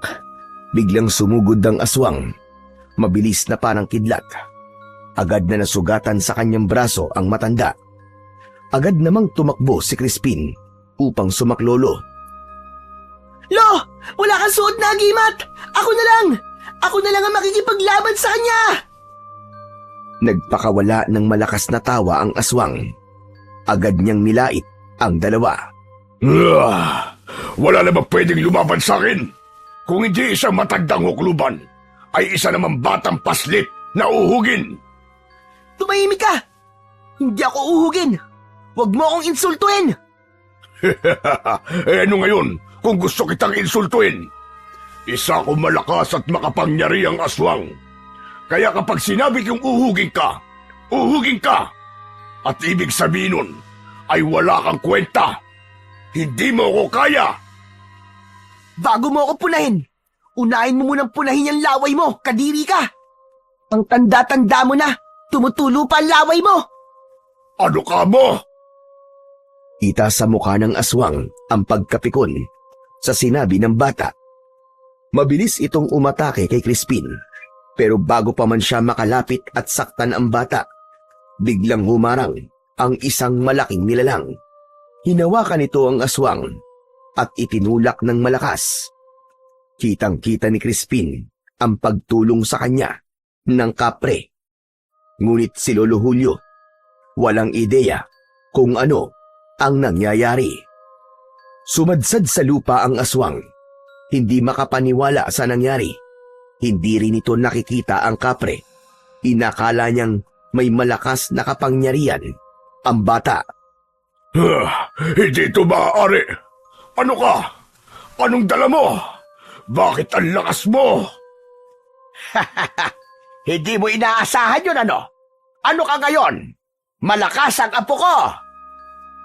Ngunit hindi nagpatinag ang aswang. Tumayo ito at muling sinubukan na saktan ang bata. Muli itong sumugod. Crispin, gamitin mo ang latigo. Ngayon na! Hinawakan niya ng maigpit ang kanyang latigo at nagdasal ng isang hiling.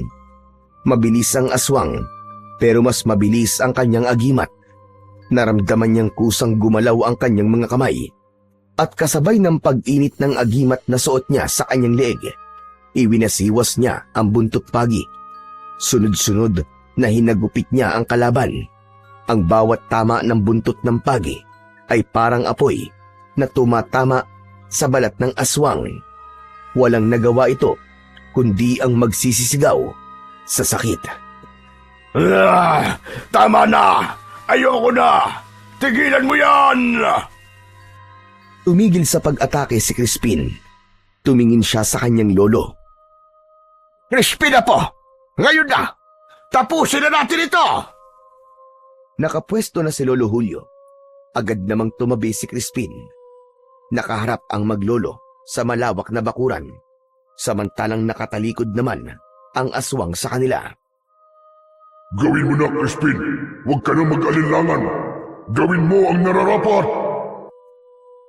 Pagkatapos sabihin yun ng kapre, sabay na umatake ang maglolo. Ngunit bago pa man nila malapitan ang aswang, bigla itong umatras.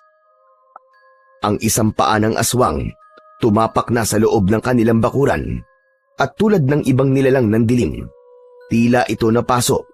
Iniangat nito ang paa at tangkang umabante, pero naging mabilis ang kilos ni Crispin.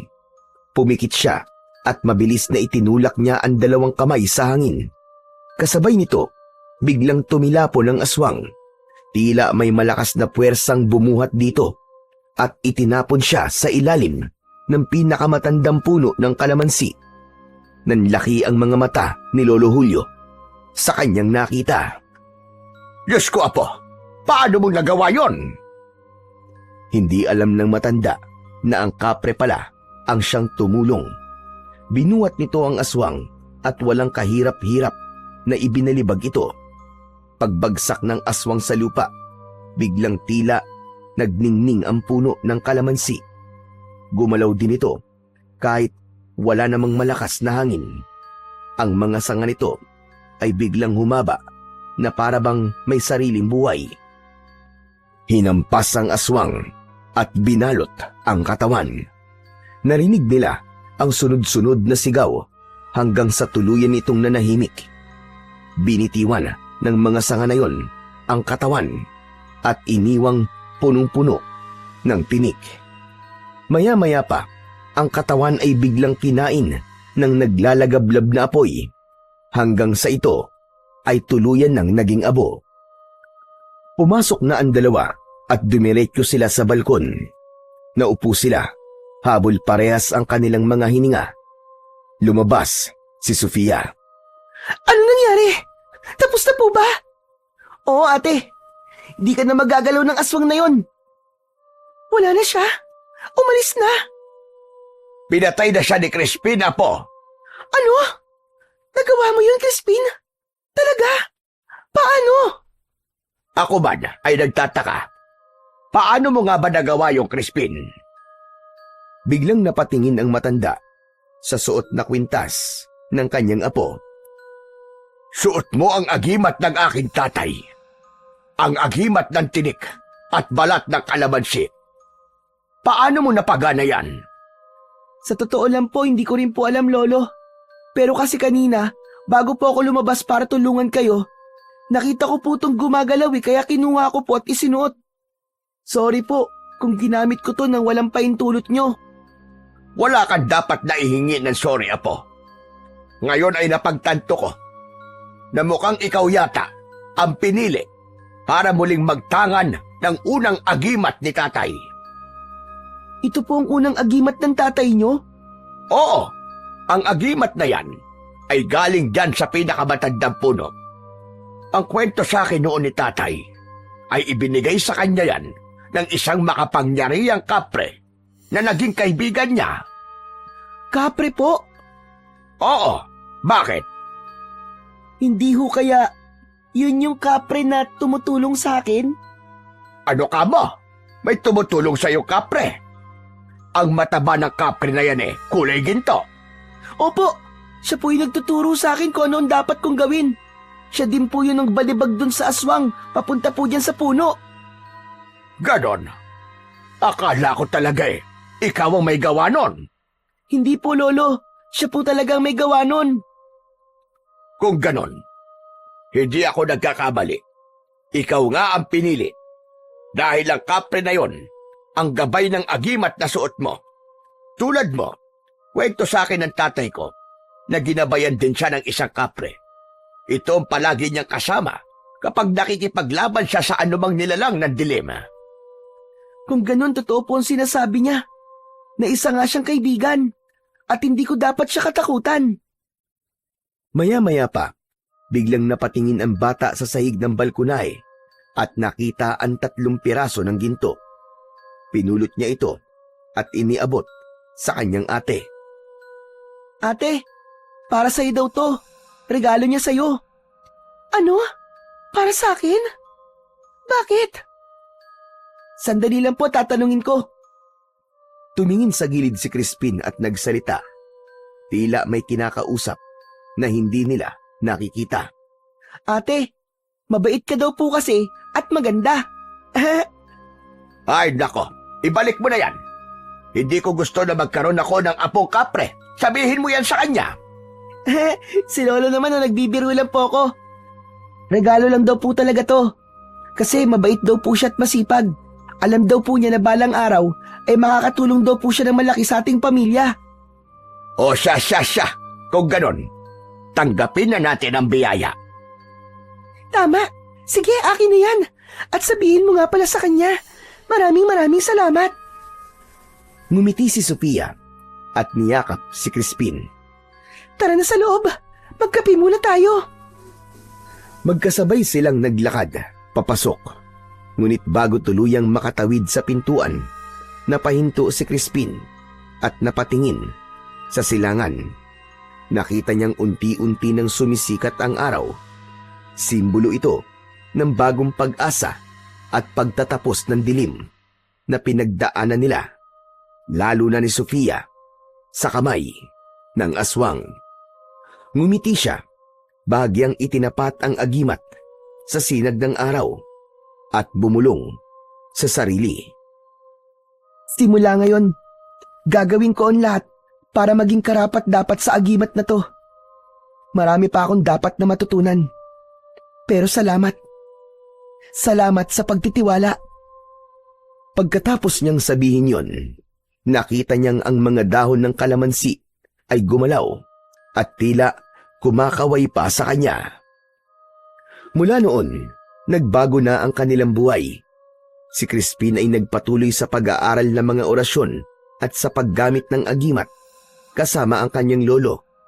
Naging mas lalo pa siyang naging masigasig at determinado. Naging masunurin din siya sa lahat ng mga sinasabi ng kanyang lolo. Mabilis din siyang natuto at agad na nakakabisa ang mga dasal at orasyon. Samantala, ibinenta nila ang ginto na bigay ng kapre.